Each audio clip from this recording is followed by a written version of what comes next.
Me senté en la oficina del abogado en el centro de Phoenix, la luz de noviembre entrando en diagonal por las persianas y dibujando manchas irregulares sobre la alfombra gris, gastada hasta los hilos. El aire olía ligeramente a papel viejo mezclado con el aliento rancio del café frío en un vaso desechable abandonado sobre la mesa.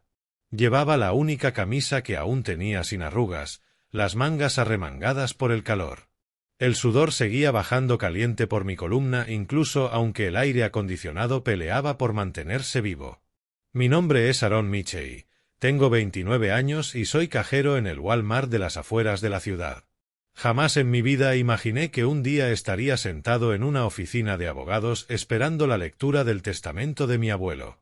El abuelo Ryan Michey murió exactamente hace una semana. Un derrame cerebral. Fui la última persona cuya mano sostuvo en la sala de emergencias. Sus dedos estaban helados, pero todavía apretaron los míos suavemente, como intentando decir algo. Yo no lloré entonces. Solo asentí como si entendiera todo lo que no pudo decirme. Mis padres estaban sentados en las sillas frente a mí. Mi padre, Martin Michey, 58 años, cabello gris y despeinado, usando el mismo traje viejo que llevaba a las bodas de otras personas, seguía deslizando la pantalla del celular como si estuviera esperando el autobús en lugar de esperar a escuchar lo que su propio padre le había dejado. Mi madre, Matilda, 56, el cabello rubio teñido mostrando ya las raíces oscuras, estaba con las piernas cruzadas, las uñas rojas repiqueteando un ritmo impaciente sobre el reposabrazos. No se habían dicho ni una palabra desde que entraron en la sala, ni entre ellos ni conmigo. Sabía lo que estaban pensando. El abuelo solo tenía aquella casa vieja de madera en las montañas, a 3 horas de aquí. Techo con goteras, paredes podridas, ratones por todas partes. Para ellos, hoy era solo una formalidad. Firmar papeles e irse a casa.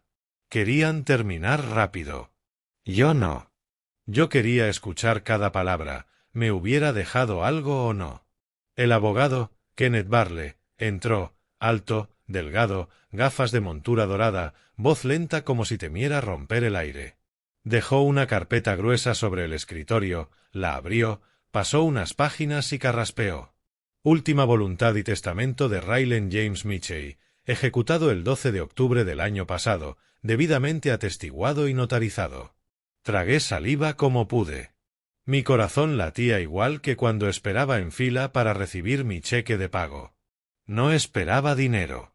Esperaba que hubiera escrito algo para mí. Una sola línea me habría bastado. Una frase como, Aaron, estoy orgulloso de ti. O la cabaña es tuya. Algo que me permitiera saber que todavía estaba en alguna parte, todavía mirándome. El señor Barley comenzó a leer el preámbulo formal. Largas frases legales que apenas entendía.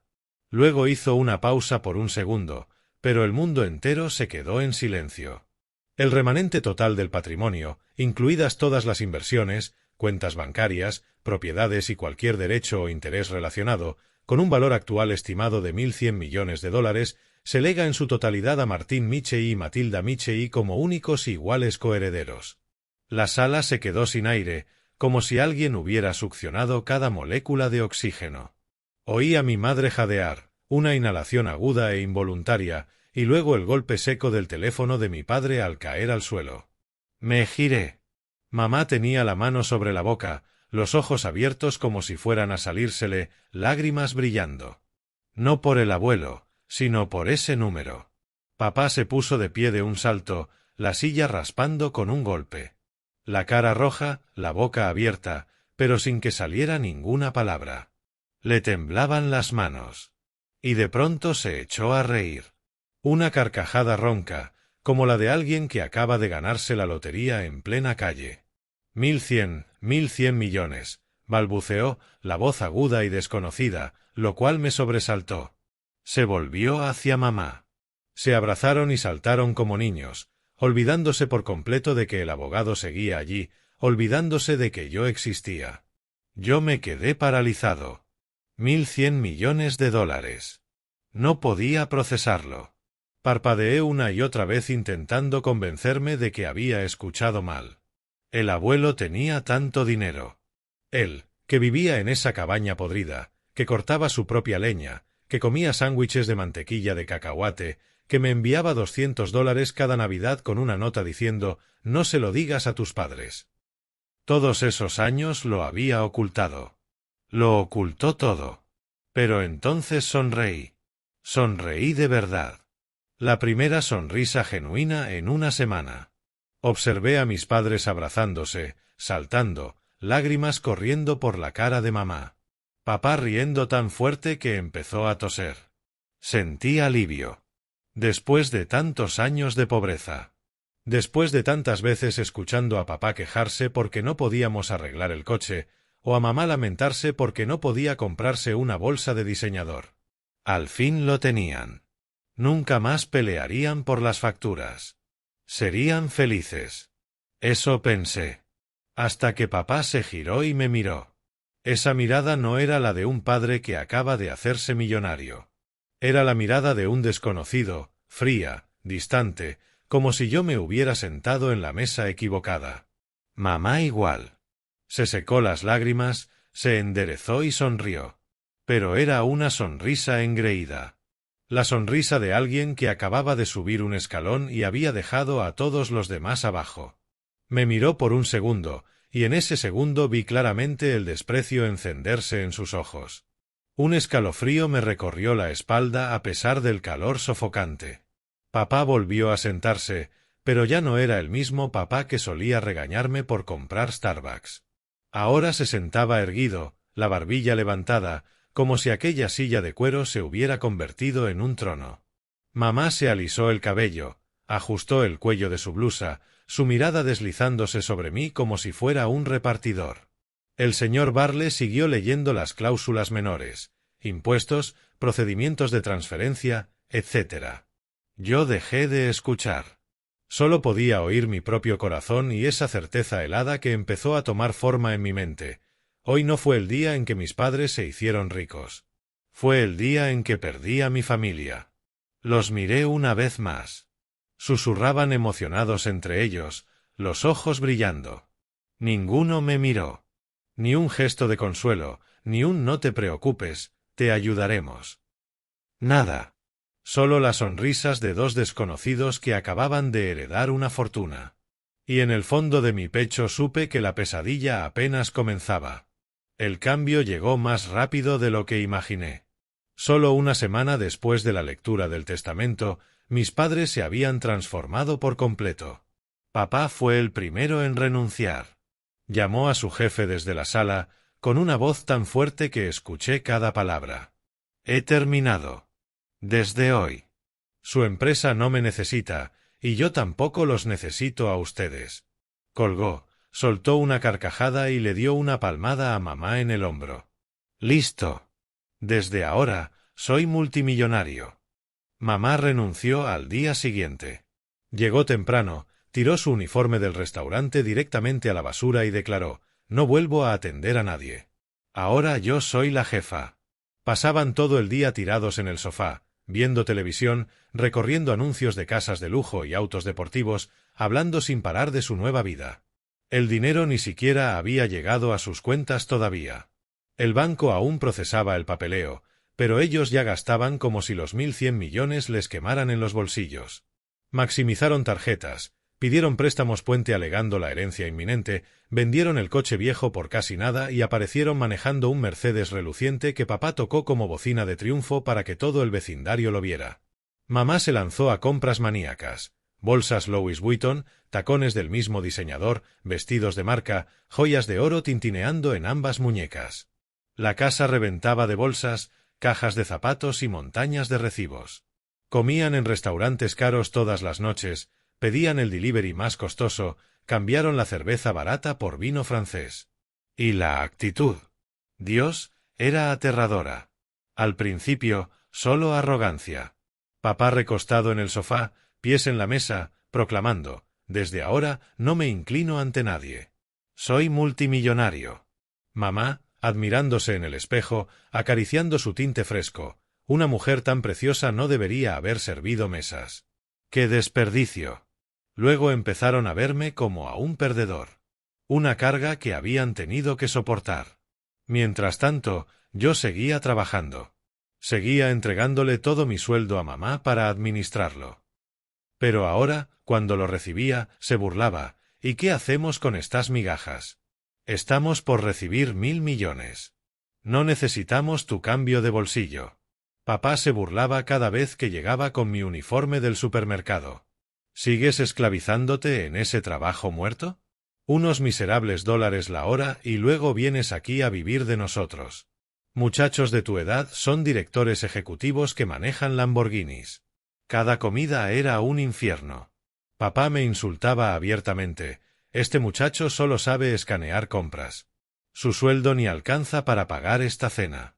Golpeó el plato de Wagyu que mamá acababa de comprar.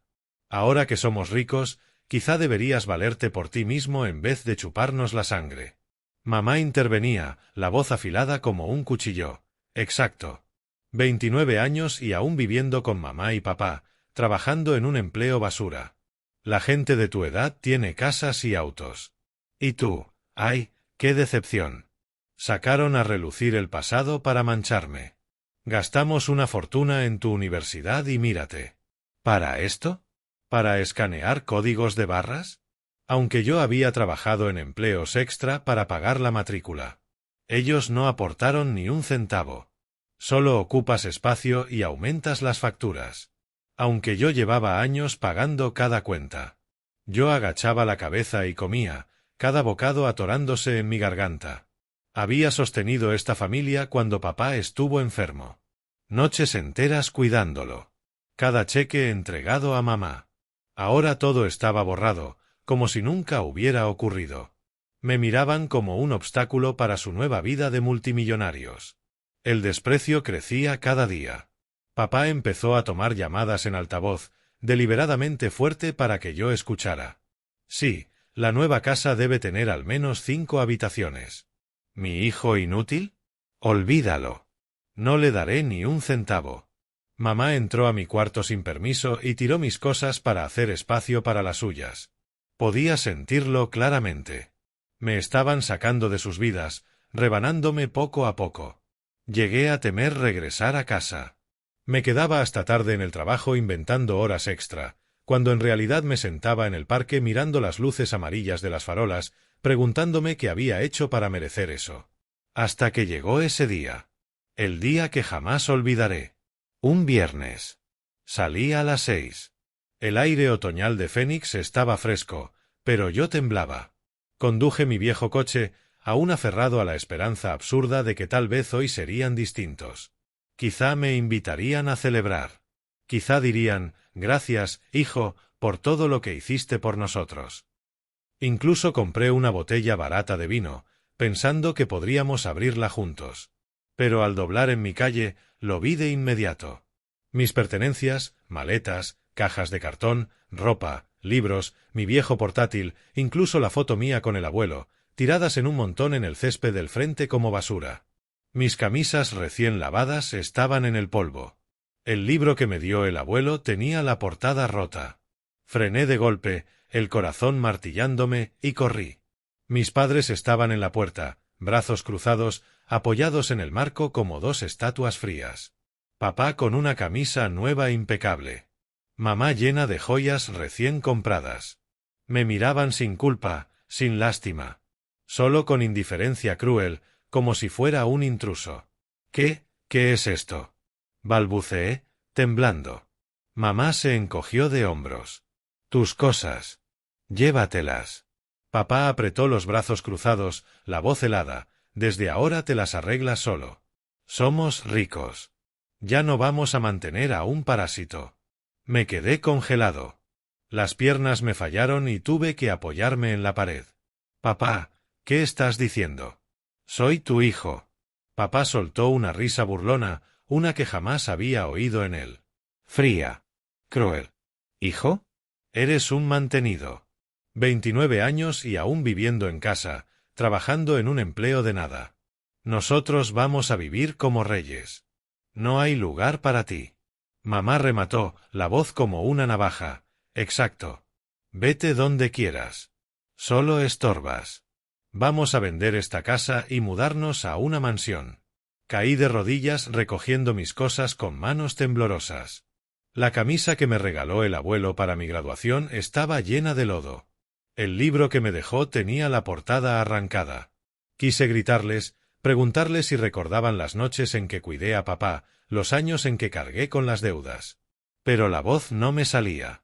Solo caían lágrimas. Papá dio el golpe final: no vuelvas arrastrándote. Ya no eres nuestro hijo.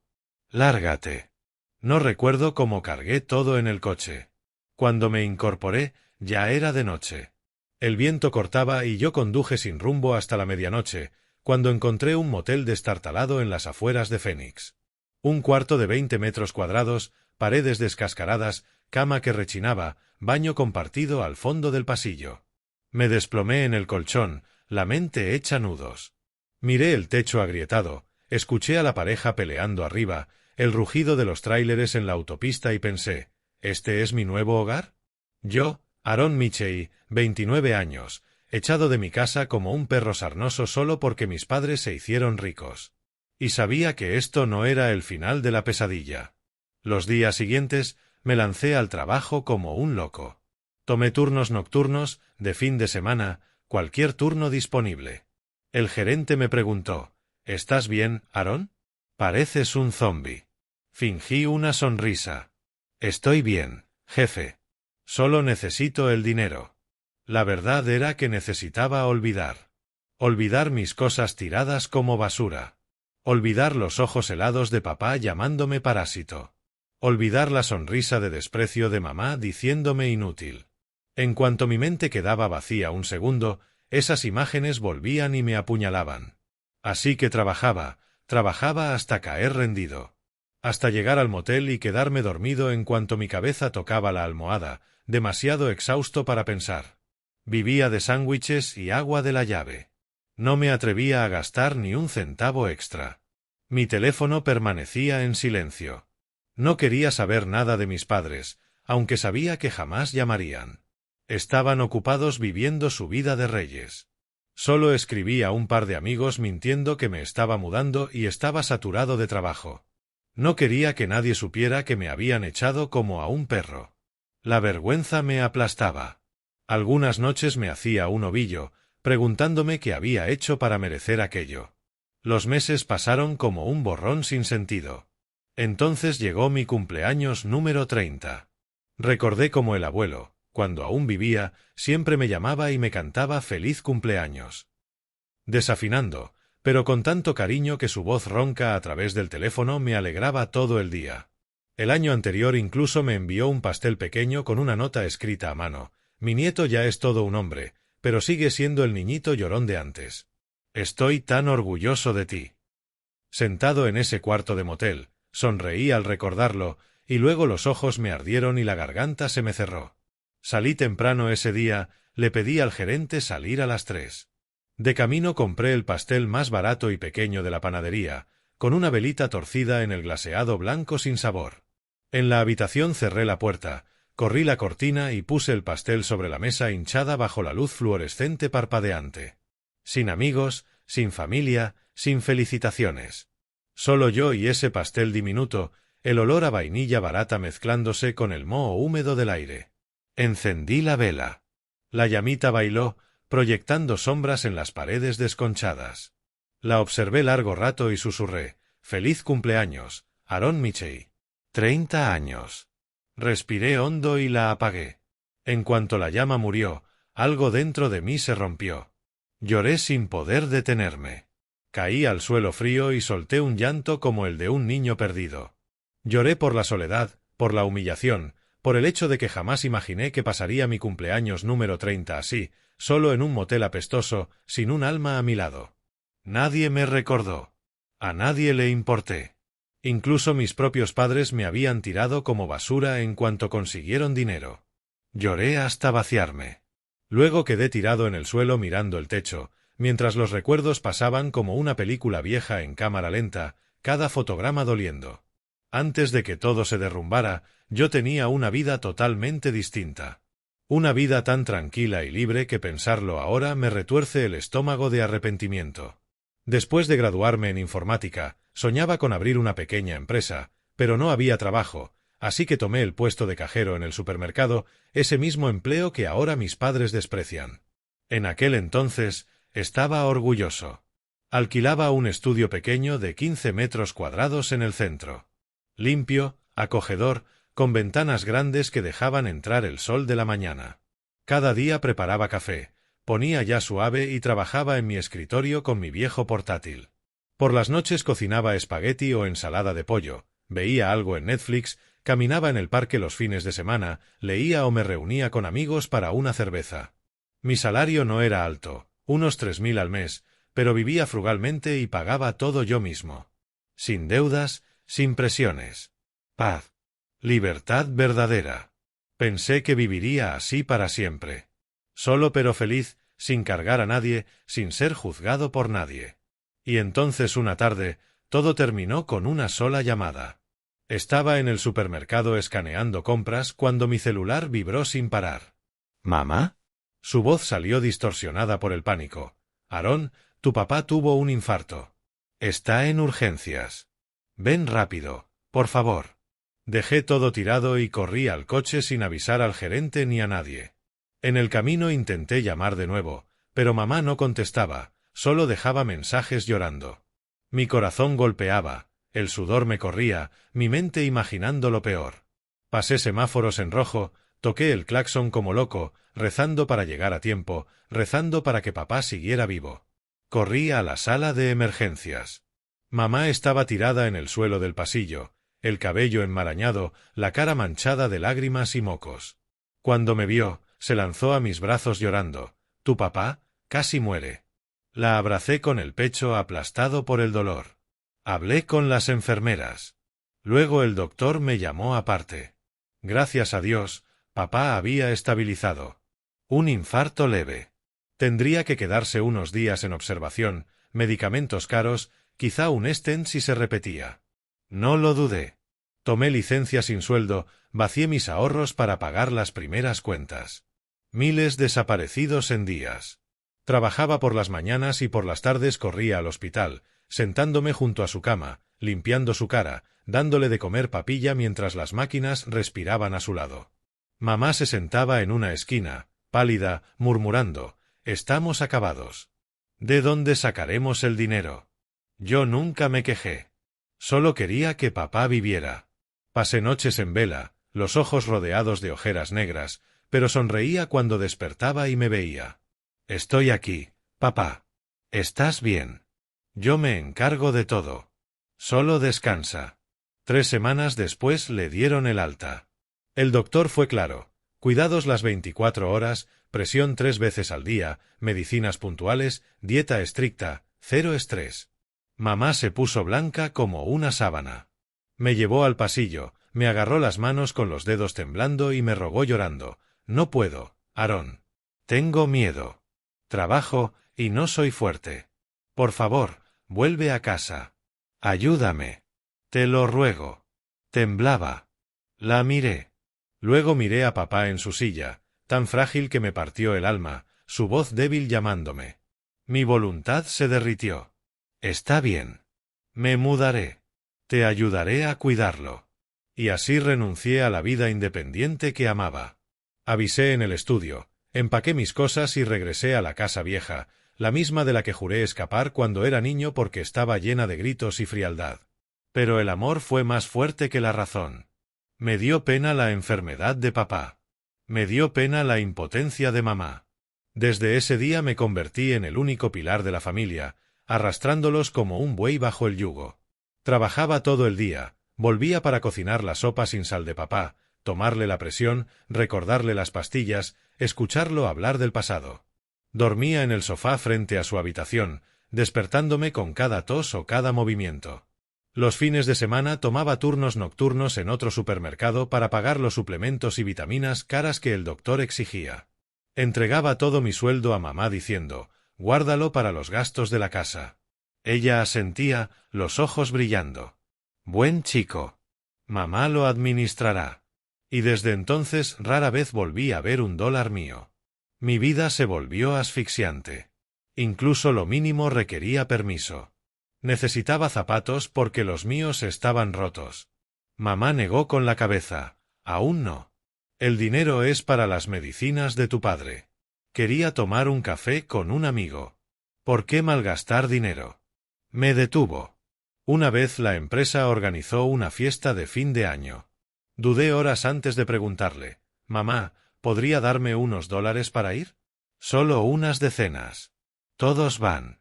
Ella se giró, la cara morada de furia, y gritó como si cada palabra fuera una bofetada. «¿Estás loca?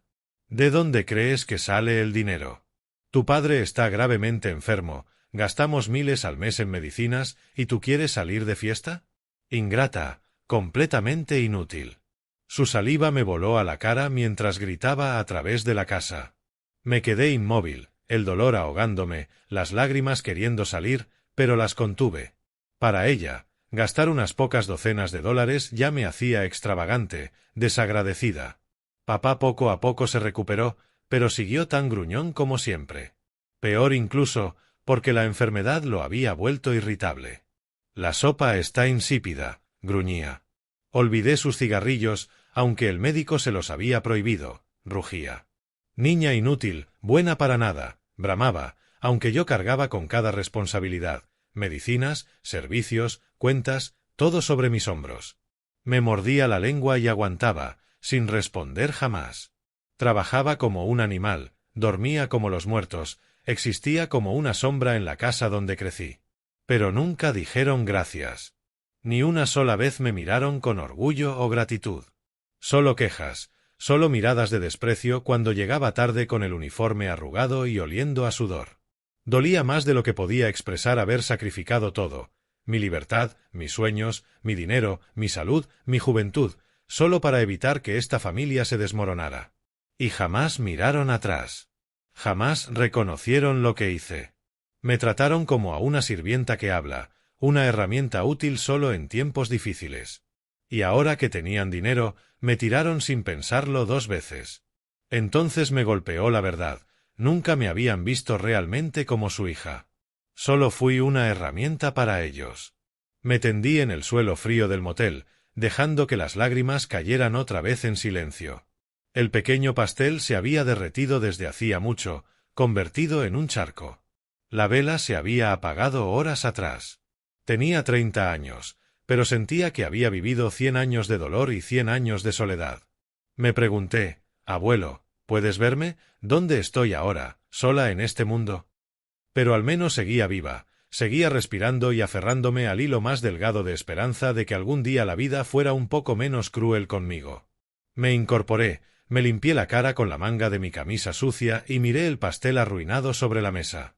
El glaseado blanco se había deslizado en líneas tristes sobre la madera podrida, tan patético como mi vida en ese instante. Me reí de mi propio destino. «Al menos eres libre ahora, Erin», me dije con una voz ronca de tanto llorar. «Libre de esa casa. Libre de los insultos. Libre de sus miradas despreciativas. Eres libre ahora. Libre y completamente sola». La libertad sonaba bien en teoría, pero ¿por qué se sentía tan fría y vacía? Suspiré, me levanté, arrastré los pies hacia el fregadero oxidado y me eché agua helada en la cara. El golpe de frío aclaró un poco mi mente. Miré mi reflejo en el espejo roto, ojos rojos, mejillas hundidas, el cabello como un nido de pájaro. «Sigue adelante», le susurré a la desconocida en el cristal. «Solo un poco más. La vida no puede ser tan mala para siempre». Recé para que fuera cierto. Le pedí al universo en silencio, aunque fuera la misericordia más pequeña. Solo lo suficiente para seguir respirando. En ese preciso instante, en el silencio mortal del motel, se escuchó un golpe. 3 toques. Claros, deliberados.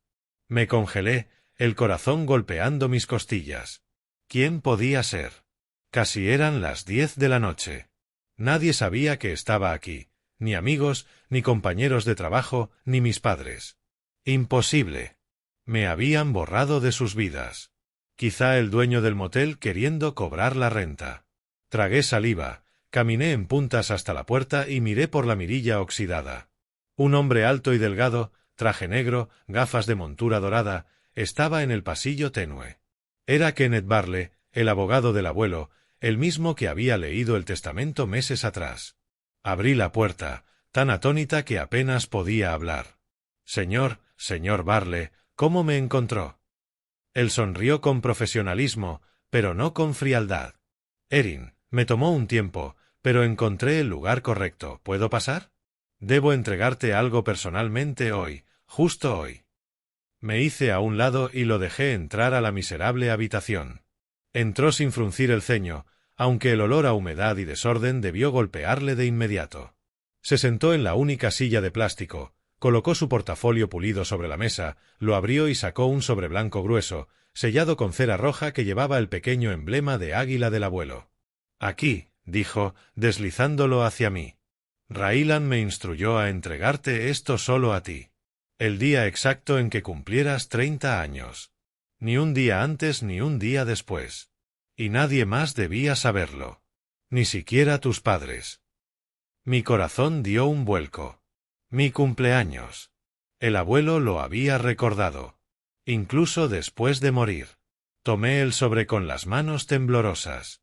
Era pesado, grueso, y tenía el leve aroma de papel viejo y del tabaco de pipa del abuelo. Rompí el sello. Mi pulso era tan fuerte que lo escuchaba en mis oídos. Dentro había una carta escrita a mano con su caligrafía temblorosa pero firme, más un pequeño fajo de documentos legales encuadernados en espiral. Abrí primero la carta. El olor del papel antiguo se elevó como si él la hubiera escrito hacía apenas unos momentos. Mi queridísima nieta Erin, si estás leyendo esto, yo ya no estoy. Y probablemente estés viviendo los días más duros de tu vida. Lo sé todo, hija. Siempre supe la verdadera naturaleza de Martín y Matilda, mi hijo y mi nuera. Son egoístas y codiciosos. Ponen el dinero por encima de la familia, por encima de la sangre. Lo vi cuando eran jóvenes. No los odio, pero no podía permitir que te lastimaran. A ti, la única nieta a la que realmente amé y en quien confié. Los 1.100 millones que todos escucharon en la lectura del testamento eran una fachada. Cada centavo estaba tomado como préstamo, usado como garantía en inversiones. Los bancos lo embargarán todo muy pronto. Tus padres se quedarán solo con deudas. Lo hice para darles una lección. El dinero no compra decencia, y la codicia termina devorando a quien la abraza. Mi verdadera fortuna, $150 millones, ha estado en un fideicomiso independiente que creé hace 20 años, construido silenciosamente con acciones que compré y mantuve en secreto. Nadie lo sabía. Ni Martín, ni Matilda. Ese fideicomiso es completamente tuyo, Erin Michey, y solo tuyo.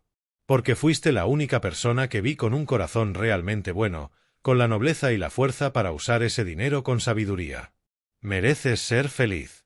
Mereces vivir una vida que sea solo tuya.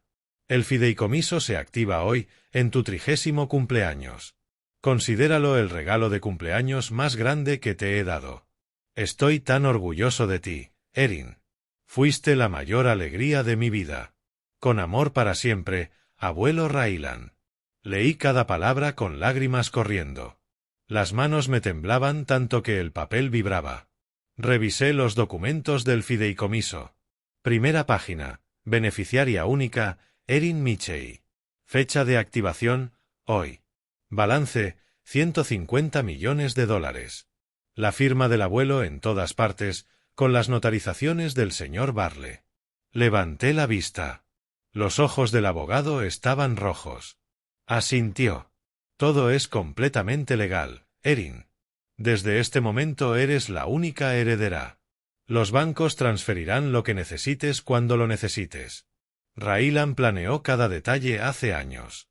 Esperaba este día. No pude hablar. Solo me quedé ahí, abrazando la carta contra mi pecho.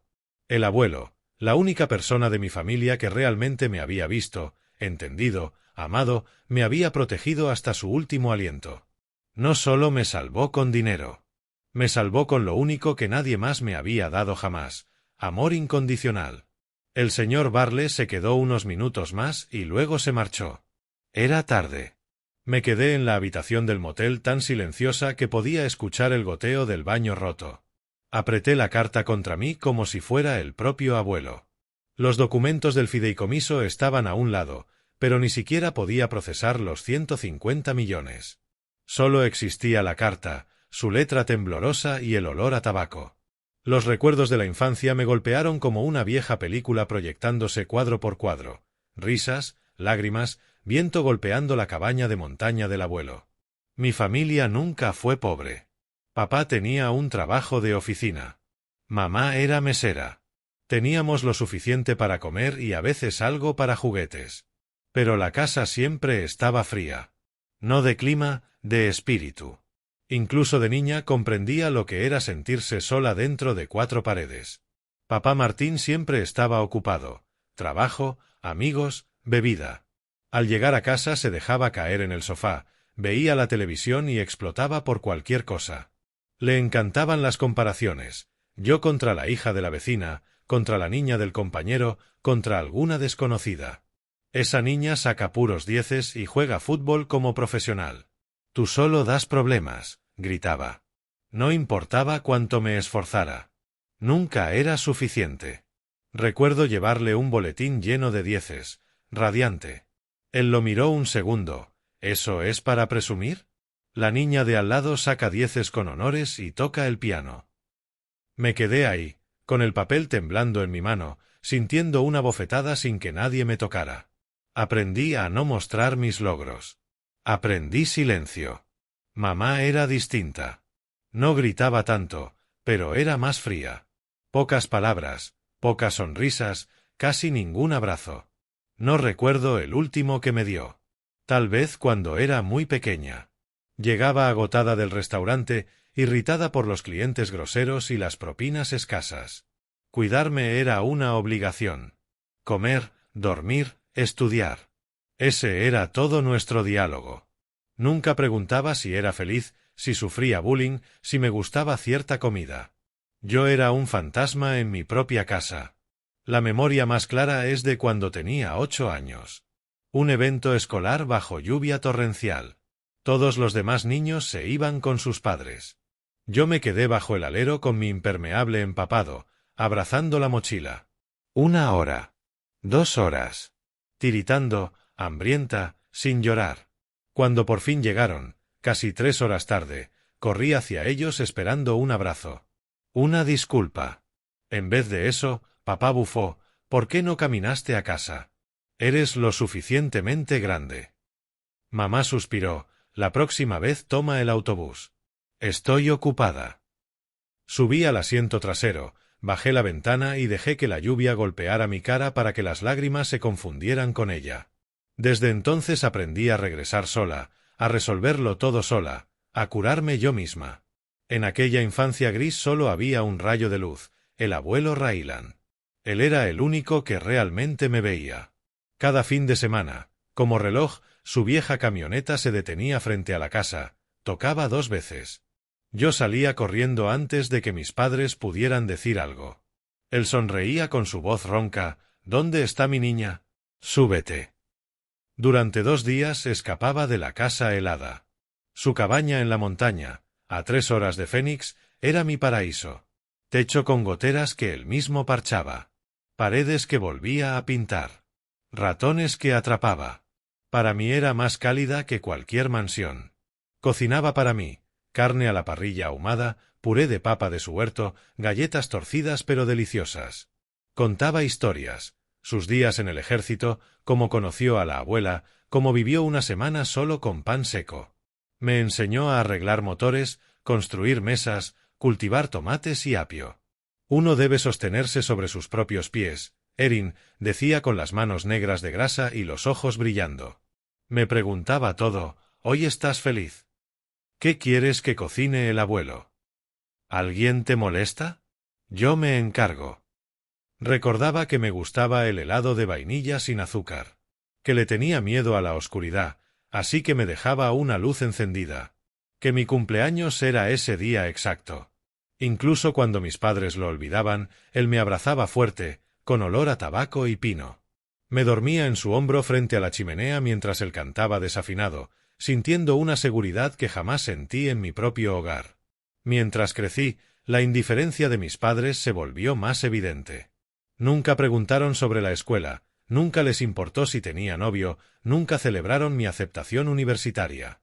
Desde los 13 cocinaba, hacía la lavandería, tomaba el autobús, trabajaba desde los 16 en una tienda. Me trataban como inquilina, no como hija. El día que ingresé a la universidad con una beca parcial en informática, llegué emocionada. Papá gruñó sin apartar la vista de la televisión. Ajá.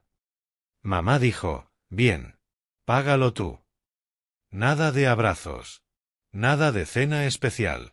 Solo el abuelo condujo 3 horas, me envolvió en un abrazo de oso y me dijo, llorando casi, mi niña lo logró. Estoy tan orgulloso. Persigue tus sueños. No mires atrás. En los 4 años de universidad estudié y trabajé sin parar. Dormía 3 horas por noche. Comía sándwiches. Pero estaba orgullosa porque lo hacía sola. Mis padres llamaban cada pocos meses, ¿cómo vas? ¿Ya ganas algo? Buena suerte. No tenemos para ayudarte. ¿Entiendes, no? Nunca enviaron $1. Solo el abuelo me daba 200 cada mes con una nota escrita a mano. No se lo digas a tus padres. Estoy tan orgulloso. A pesar del cansancio, lo visitaba una vez al mes, 3 horas ida y vuelta, llevándole comida, escuchando sus historias. Se fue debilitando, pero siempre sonreía. Eres todo para mí, Erin.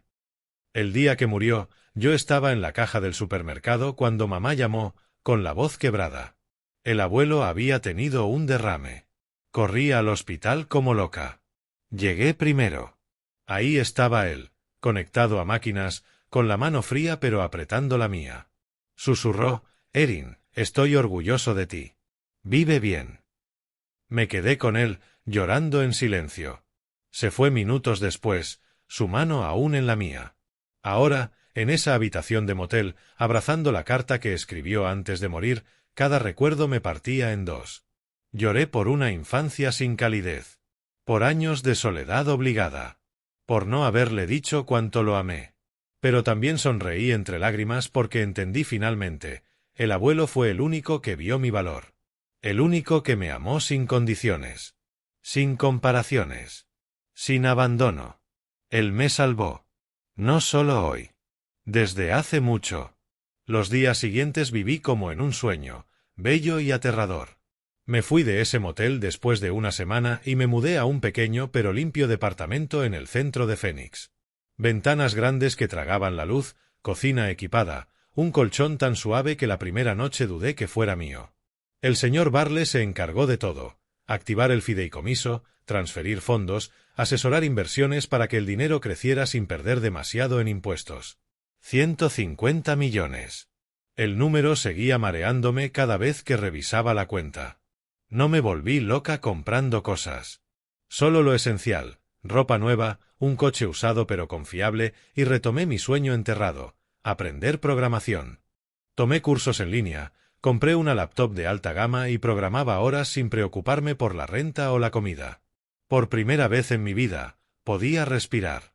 Un sábado por la tarde estaba sentada en mi cafetería de siempre, pero esta vez pidiendo un latte caliente en lugar del café negro más barato, cuando mi teléfono vibró. El número de mamá.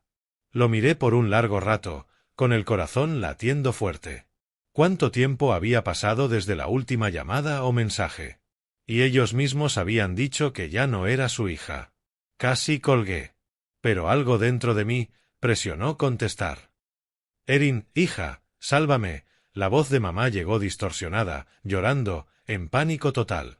No era la mujer arrogante que me había echado. Era alguien ahogándose. Mamá, ¿qué pasa?, pregunté, con la voz traicionando mi alarma. Papá arrebató el teléfono. Su voz estaba ronca, temblorosa. Erin, todo colapsó, hija. Los bancos se lo están llevando todo. Esa fortuna no era nuestra. Eran deudas. Tu abuelo nos engañó. Hija, sálvanos. Me quedé fría, aunque ya lo sabía.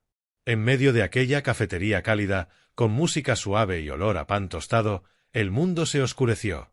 Las palabras del abuelo resonaron: los bancos lo embargarán todo muy pronto. Lo hice para darles una lección. Escuché a mis padres desahogarse, gritos, sollozos, susurros como si fueran a desmayarse.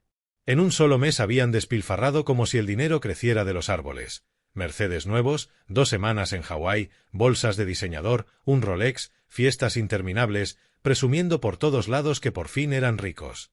Renunciaron al trabajo, fueron a spas, restaurantes de estrellas Michelin, compraron muebles nuevos. Vivieron como multimillonarios de verdad. Jamás revisaron el testamento con cuidado ni hicieron una sola pregunta. Papá continuó, frenético: llegan cartas del banco. Hombres en trajes negros tocan la puerta. Llaman cobradores día y noche. Resulta que los 1.100 millones eran una fachada. Todo estaba en garantía. Yo ya lo sabía. El señor Barle me había explicado todo. La verdadera fortuna del abuelo eran los 150 millones que me dejó. Lo de ellos era una trampa. Y ahora el plazo había terminado. Nos quitarán la casa, todo, estaremos en la calle, hija. Mamá rompió en llanto, temblando.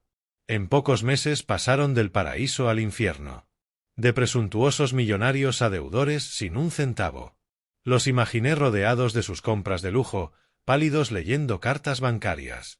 A mamá, la misma que sonrió mientras me echaba, rogando ahora por prórrogas. A papá, el que dijo que no había lugar para mí en su vida real de ricos, temblando en el sofá. El destino podía ser cruel. Me habían tirado como basura, dicho que me largara. Y ahora me suplicaban. A mí. La hija inútil sin futuro. Erin, tú tienes dinero, ¿verdad?, murmuró mamá. Los vecinos hablan. Tu abuelo te dejó algo. Eres nuestra última esperanza. Si no ayudas, moriremos, de verdad quedaremos en la calle. Guardé silencio largo, muy largo. Escuchaba los sollozos, la respiración débil de papá.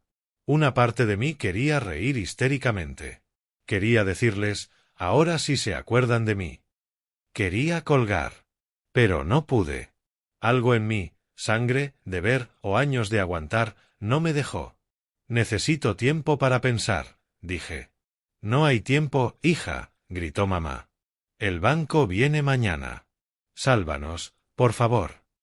Necesito tiempo, repetí. Y colgué.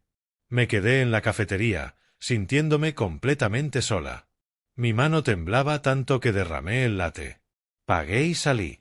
Los días siguientes mamá llamó 10 veces al día. A veces llorando. A veces contando desgracias. A veces culpándome. El corazón de tu padre está mal de nuevo. Está en el hospital. 100 al día. La medicina es cara. No tenemos dinero para comida. Los vecinos se burlan. Los amigos nos dieron la espalda. Nos quitarán la casa. Hija, ¿cómo puedes dejarnos en la calle? Te dimos la vida. Cada llamada era un cuchillo. Me acostaba abrazando la carta del abuelo, releyéndola. Él me había advertido. Sabía cómo eran. ¿Pero había pensado en mí? ¿En qué yo sería la que enfrentaría sus lágrimas falsas? Estaba hecha pedazos. Por un lado, las heridas abiertas, mis cosas tiradas al césped, el lárgate, sus miradas de desprecio. Por el otro, la sangre, las noches que cuidé a papá, las lágrimas de mamá durante su primer ataque cardíaco. Por crueles que fueran, seguían siendo mis padres. No dormía. Me veía en el espejo y no reconocía a la mujer con ojeras profundas. Quería ayudarlo solo un poco, lo suficiente para pagar la deuda del banco y sobrevivir. Pero me preguntaba, ¿cambiarían? ¿O volverían a despreciarme cuando todo pasara? Quise alejarme. Dejar que probaran el abandono. Pero cada vez que escuchaba llorar a mamá, me ablandaba. Estaba atrapada entre amor y traición, entre dolor antiguo y deber familiar, entre ser la buena mujer que el abuelo crió y no querer ser la tonta que vuelven a usar. Miraba el teléfono temblando. Sabía que si contestaba, cedería. Y si no lo hacía, me arrepentiría. Después de 10 días sin dormir, tomé una decisión. Ayudaría. Solo un poco. Lo justo para que salieran del hoyo. no porque lo merecieran, sino porque no quería vivir con la culpa de verlos en la calle. Y en lo más hondo, esperaba que al verme ayudar, recordaran mis años de sacrificio y cambiaran. Aunque fuera una vez. Llamé a mamá. Su voz se rompió de alivio. Erin, ¿estás ahí? Sálvanos. Respiré hondo. Mamá, vengan con papá. Necesito hablar en persona. ¿Esta tarde? Sí, ya voy. Colgué. Mi corazón golpeaba fuerte. Limpié el apartamento, preparé café, compré galletas. Me puse una camisa blanca. Estaba aterrada, pero creía, en ese momento, que todo podía resolverse. Llegaron puntuales por primera vez en la vida. Abrí la puerta. Estaban demacrados, consumidos, envejecidos. Miraron el apartamento, los muebles nuevos, y aún así sonrieron con desprecio. Siéntense, dije. Se sentaron, esperando ansiosos. Serví agua. Silencio. Comencé. El abuelo me dejó un fideicomiso. 150 millones. Esa era su verdadera riqueza. Lo suyo era solo una fachada. Lo explica todo en esta carta. Les mostré una copia. Sus caras se quedaron sin color. 150 millones, tartamudeó mamá. Papá arrebató la hoja, leyéndola una y otra vez. Asentí. Sí. El abuelo dijo que solo confiaba en mí. Esperé vergüenza. Esperé lágrimas. Un abrazo. Pero no. El shock duró segundos. Luego sus rostros cambiaron. Los ojos se llenaron de codicia. Papá se levantó, dio un paso hacia mí, voz baja y amenazante. Bien. Ahora lo divides con nosotros. De inmediato. Por lo menos la mitad. No, mejor 2/3. Ese dinero es de tu abuelo. Somos sus hijos. Tú solo eres la nieta. Sentí que algo dentro de mí se rompía. Papá, ¿qué estás diciendo? Mamá chilló. Exacto. Ese dinero debía ser nuestro. Tu abuelo estaba loco. No tienes derecho a quedártelo. ¿Quién te crió? ¿Quién te alimentó? Ahora eres rica y nos das la espalda. Reparte el dinero ya. Los miré, y ya no eran mis padres. Eran extraños. Depredadores. Respiré hondo. Los ayudaré con una cantidad pequeña. Lo suficiente para pagar la deuda y empezar de nuevo. Unos 2 millones. Papá golpeó la mesa con el puño. ¡Bam! La cara morada, las venas hinchadas. ¿2 millones? ¿Estás loca? Ingrata. ¿Ya olvidaste quién te dio la vida? ¿De dónde crees que saliste? ¿Ahora que tienes dinero nos miras por encima?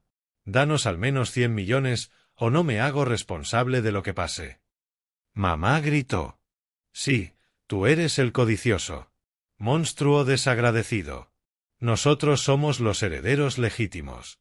Abuelo se equivocó al dejárselo a ti. Si no lo compartes, te demandaré. Contrataré al mejor abogado y te llevaré a juicio. Que el mundo vea lo ingrato que eres. Me quedé paralizado, con el corazón hecho trizas. No solo me habían abandonado, sino que ahora estaban dispuestos a llevar a su propio hijo a los tribunales, todo por dinero. Por los 150 millones que abuelo dejó al único nieto en quien confiaba. Por primera vez en mi vida, no pude contenerme. La rabia acumulada durante décadas estalló. Me puse de pie, con la voz temblorosa, pero más fuerte que nunca. Entonces, denúnciame. Demanda a tu propio hijo. Adelante. Que el tribunal escuche cómo me arrojaron a la calle como basura en el momento en que creyeron que eran ricos. Que escuchen cómo pagué las deudas, cuidé a papá durante su enfermedad, entregué cada sueldo durante años.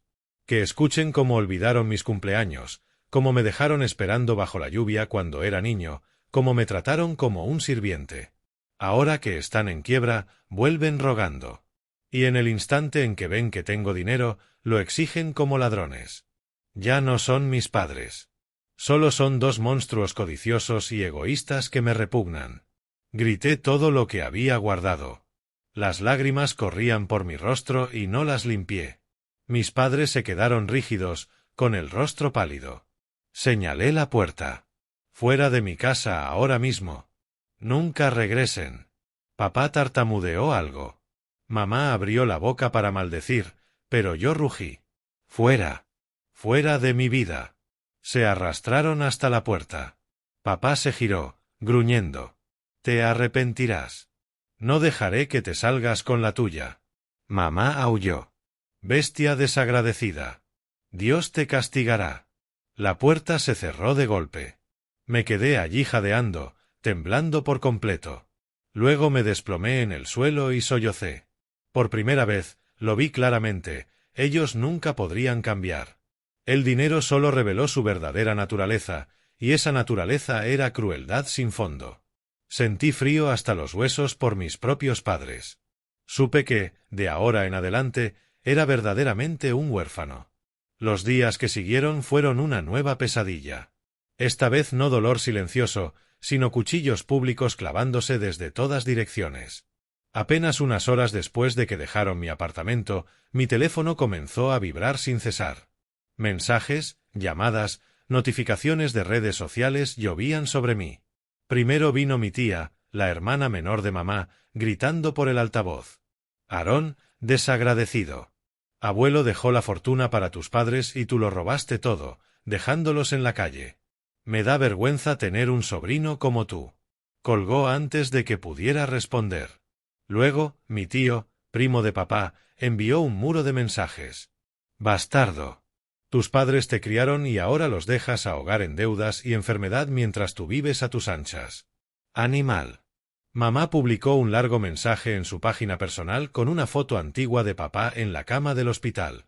Ella llorando a su lado. Pie de foto. Nuestro propio hijo nos ha traicionado. Abuelo dejó dinero para toda la familia. Se quedó con los 150 millones, nos echó y ahora estamos a punto de quedarnos sin hogar. Niños, por favor, hablen con él por nosotros. Somos viejos y no tenemos fuerzas. En unas horas, la publicación tenía más de 100 compartidos y comentarios. Pobre tía y tío. Esa escoria desagradecida ni siquiera morirá rápido. Corten todo contacto, tía. Papá publicó historias llorando, etiquetando a toda la familia extendida. Mi hijo es rico ahora y se ha olvidado de sus padres. Estoy en el hospital y no le importa. Exageraban, diciendo que yo solía robar en la casa, que era perezoso y me negaba a trabajar, que manipulé a abuelo para que me dejara el dinero. Se pintaban como las víctimas más pobres del mundo y yo como un monstruo sin corazón. En solo unos días recibí decenas de llamadas abusivas. Parientes lejanos, vecinos antiguos, incluso un compañero de secundaria. ¿Cómo puedes ser tan cruel, Aarón? Nunca pensé que fueras así.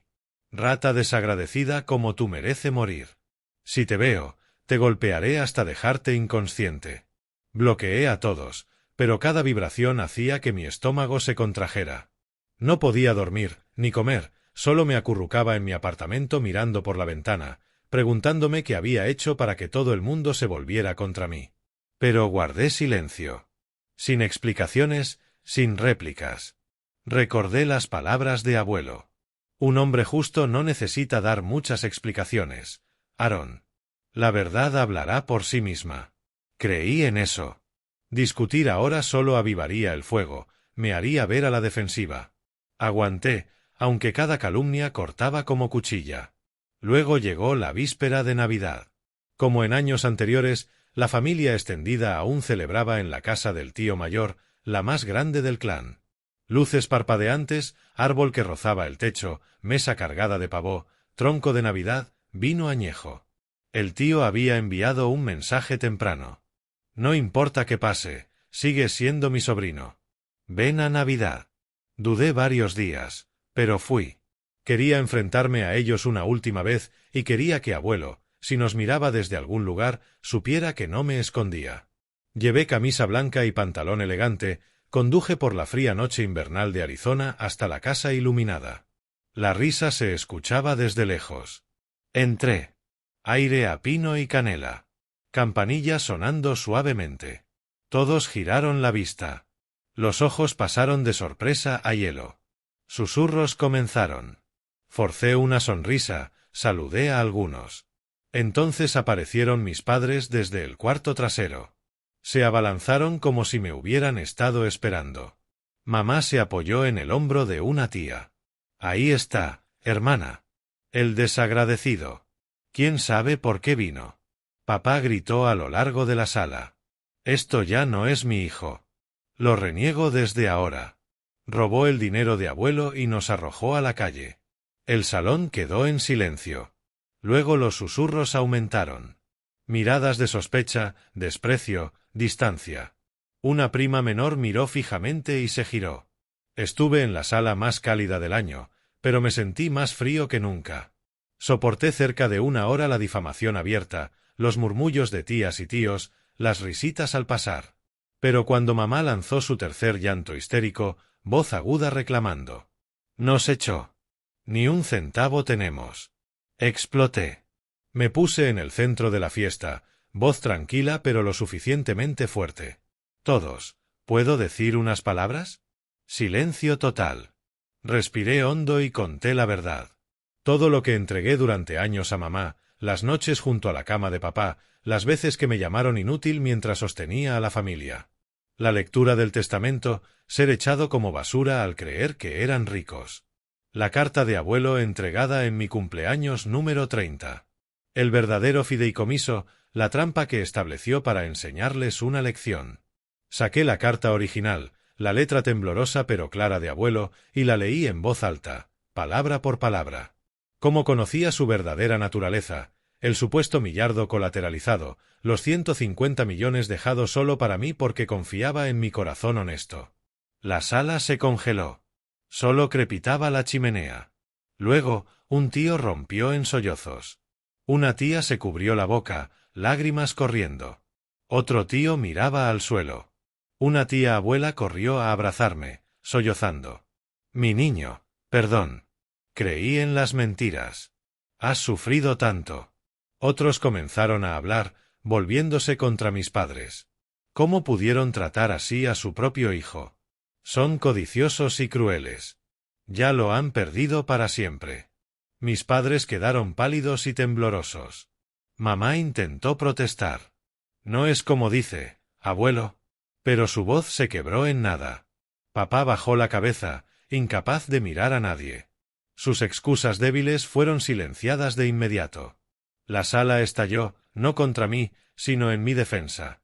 Llamaron a mis padres codiciosos, crueles, indignos del título de padres. En medio de todo, hablé una última vez. No digo esto por venganza. Solo quiero que se conozca la verdad. Y para honrar la bondad de abuelo, usaré parte de la herencia para crear el fondo de becas Raylen Michei para los niños trabajadores pero necesitados de nuestra familia. No para presumir, sino porque él me enseñó que el verdadero legado es la bondad. Toda la sala se puso de pie y aplaudió. Lágrimas en muchos rostros. Me miraban con respeto real, con el amor que anhelé durante décadas. El tío me abrazó fuerte. Eres el orgullo de esta familia. Mis padres permanecieron en silencio en la esquina. Dos sombras completamente aisladas. Por primera vez en mi vida, sentí que realmente tenía una familia y supe que abuelo sonreía en algún lugar. Vive con bondad. Vive con diligencia. Vive con compasión, porque al final ese es el mayor legado que una generación puede dejar a la siguiente. No dinero, no casas, no fama, solo un corazón que sabe amar. Eso es suficiente para cambiar toda una vida. Abuelo, lo logré y seguiré adelante por siempre.